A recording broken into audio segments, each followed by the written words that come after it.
Sa paglipas ng panahon, maraming kilalang personalidad ang pumanaw sa mga misteryosong paraan. Ngunit may ilan sa mga kwento ng kanilang pagkakitil na nauugnay sa isang lihim na organisasyon at ito ay ang Illuminati.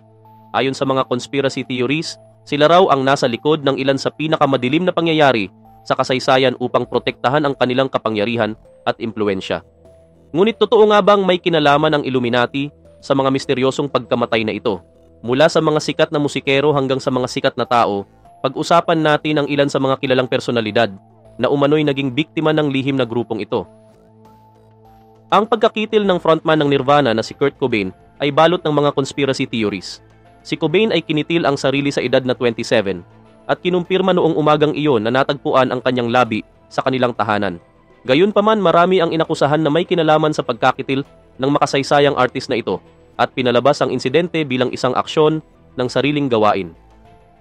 Sa katunayan, ang mga journalist na sina Ian Halperin at Max Wallace ay sumulat ng isang best-selling na aklat na pinamagatang Who Killed Kurt Cobain, kung saan sinasabi nilang may kinalaman ang asawa ni Cobain na si Courtney Love. Ngunit mas lumalalim pa ang mga teorya at ilan sa mga pinakamatindi ay nagsasangkot sa Illuminati. Marami ang naniniwala na ang huling 4 na linya ng kanyang sulat ay may ibang sulat kamay na tila idinagdag ng ibang tao, marahil daw si Courtney. Ayon naman sa iba pang teorya, si Cobain ay kinitil ng secret society dahil sa di umano'y inilantad niya ang kanilang mga plano sa album ng Nirvana na In Utero. Si XXXTentacion at Billie Eilish ay may ilang pagkakatulad. Pareho silang sumikat bilang mga artista noong 2010, parehong popular sa mga tagapakinig mula sa Gen Z, at parehong umaawit tungkol sa mahihirap na tema gaya ng depression at pagkabalisa. Ayon sa isang nakakatawang teorya, si Eilish daw ang responsable sa pagkakitil ni XXXTentacion. Sinasabi ng teorya na nais daw ni Eilish na mapasama sa Illuminati at inutusan siyang kitilin si XXXTentacion bilang bahagi ng proseso ng recruitment. Ang teoryang ito raw ay nagbigay inspirasyon sa lyrics ng kanyang kantang Bury a Friend. Sa kabilang banda, tila niloloko lamang ni Eilish ang mga teoryang nag-uugnay sa kanya sa sinasabing secret society. Si Jimi Hendrix ay namatay noong September 18, 1970 dahil sa asphyxiation matapos magsuka habang nasa impluwensya ng pinagbabawal. Ang German figure skater na si Monika Dannemann, na kasama ni Hendrix sa kanyang huling araw, ay nagbunyag na uminom ito ng maraming prescription sleeping pills. Siyempre, naglabasa ng iba't ibang conspiracy theories. Isa na rito ang sinasabing pagkitil kay Hendrix ng American government na di umano'y kasabwat ng Illuminati. Ang kanyang kapatid na si Leon Hendrix ay nagulat na siya'y minamanmanan marahil dahil sa kanyang koneksyon sa mga Black Power organizations na nagpapataas ng posibilidad ng mga teoryang ito. Tinalakay ang mga teoryang ito sa aklat na Wild Thing, The Short, Spellbinding Life of Jimi Hendrix na isinulat ng biographer na si Philip Norman. Ngunit, tulad ng karamihan sa mga teorya, wala itong napatunayan. Isang maikling anunsyo mula sa Buckingham Palace ang nagkumpirma ng pagkakitil ni Princess Diana ng Wales, isang trahedyang ikinagulat ng buong mundo. Halos 2.5 bilyong tao ang nanood ng kanyang libing. At sa laki ng interes ng publiko, hindi maiiwasan ang paglitaw ng mga conspiracy theories. Maraming itinuro bilang may sala sa pagkakitil ni Diana mula sa MI6 hanggang sa Illuminati. Ayon sa mga naniniwala sa teorya ng Illuminati, may koneksyon ng organisasyon sa lahat ng pangunahing leader sa mundo, kabilang ang mga miyembro ng royal family. Naniniwala ang ilan na si Diana ay kinitil dahil sa kanyang hiwalayan kay Prince Charles. Bagamat maraming teorya ang inimbestigahan ng mga autoridad, karamihan ay napatunayang walang basehan. At ang sisihan ngayon ay karaniwang nakatutok sa paparazzi at sa driver ng sasakyan. Si Marilyn Monroe ay umani ng napakalaking tagumpay noong 40s at 50s. Gayunpaman, hinarap niya ang matitinding personal na problema at pumanaw sa edad na 36 sa ilalim ng hindi masyadong malinaw na mga pangyayari. Natagpuan siyang wala na noong umaga ng August 5, 1962. Ayon sa deputy coroner, ang kanyang pagkakitil ay sanhi ng sobrang pag-inom ng mga gamot na marahil ay sinadya. Subalit, marami ang hindi kumbinsido sa opisyal na ulat. Si Norman Mailer, sa kanyang kontrobersyal na aklat na Marilyn, A Biography, ay naglahad na maaaring ang American government ang may kinalaman. Lumawak pa ang mga ligaw na teorya sa paglipas ng panahon, kabilang na ang mafia at syempre ang Illuminati.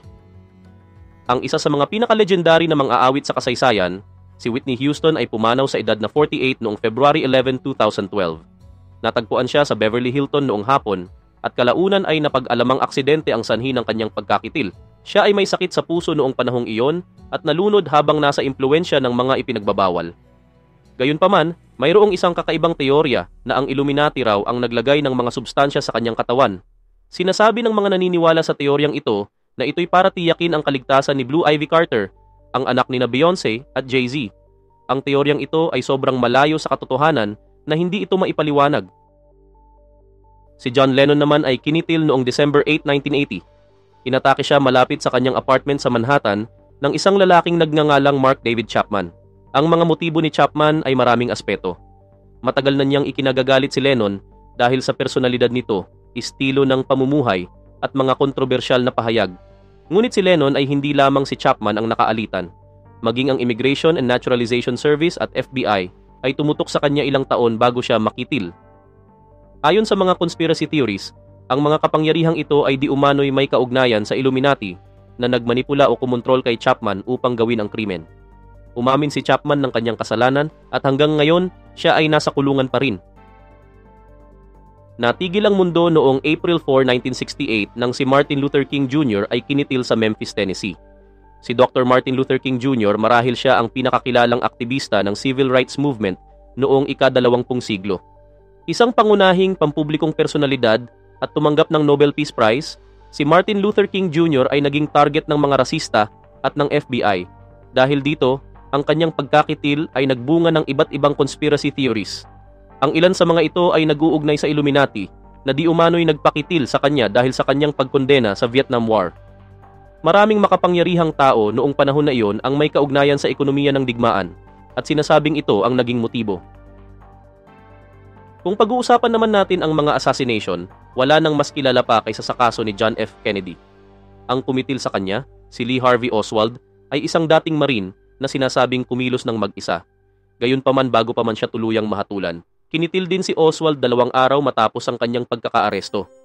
Hanggang ngayon, maraming mga Amerikano ang naniniwala na hindi ito isang simpleng kaso lamang at may mas malalim na istorya sa likod nito. Ilan sa mga teorya ay ang pagkakasangkot ng mafia, ng CIA, ng mga Soviet o maging ni Fidel Castro. At syempre, hindi nawawala ang Illuminati sa mga haka-hakang ito. Ayon sa ilan, plano raw ni Kennedy na ilantad ang mga lihim ng Illuminati kaya't siya ay kinitil. May mga kakaibang teorya rin tulad ng pagkakamaling pag-atake ng isang ahente ng Secret Service o ang posibilidad na ang sandata ay galing sa isang drainage pipe sa gilid ng kalsada. Nawala sa mundo si Michael Jackson noong June 25, 2009 matapos makaranas ng cardiac arrest dulot ng labis na anesthetics at iba pang gamot sa kanyang sistema. Ang kanyang personal na doktor na si Conrad Murray ang itinurong responsable dahil siya ang nagbigay ng mga gamot para matulungan si Jackson sa kanyang insomnia. Kalaunan, si Murray ay nahatulan ng involuntary manslaughter at nasentensyahan ng 4 na taon sa kulungan. Sa mga huling araw ni Jackson, ipinakita ang kanyang matinding takot. Ayon sa mga ulat, isinulat niya sa kanyang diary na gustong kitilin siya ng sistema para makuha ang kanyang music catalog. Ito ang naging basehan ng ilang tagahanga at conspiracy theorists sa paniniwalang ang Illuminati ang may kagagawan ng kanyang pagkitil para sa mga layuning pangnegosyo. Ngayon, ikaw, naniniwala ka ba sa mga Illuminati? Ipaalam mo naman sa amin sa komento.